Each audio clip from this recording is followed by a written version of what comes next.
Es reina y es pobre, no quiere ni el raso que bese sus formas. Es loca la reina, da paso a la reina de honda pupila. Color de esmeralda la loca desnuda que regia despeina. Por único manto su astral cabellera como un sueño de oro, cubriendo la espalda.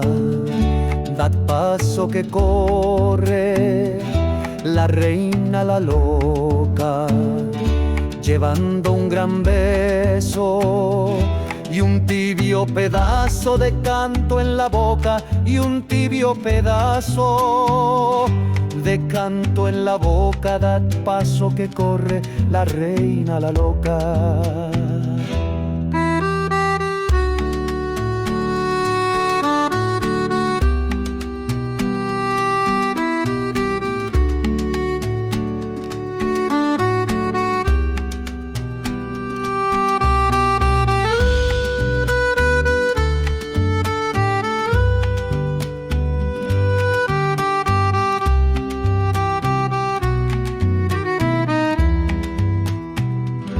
En noches de estío se empapa de luna, perfume y penumbra, y corre devota al templo del arte a hacer su plegaria.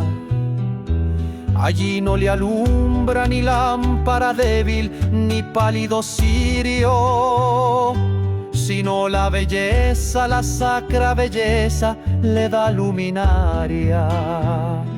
Como un sueño de oro, dad paso que corre la reina la loca, llevando un gran beso y un tibio pedazo de canto en la boca, y un tibio pedazo de canto en la boca. Es ella la loca, devota del arte, que reza la luna, devota del arte, que reza la luna, la reina la loca.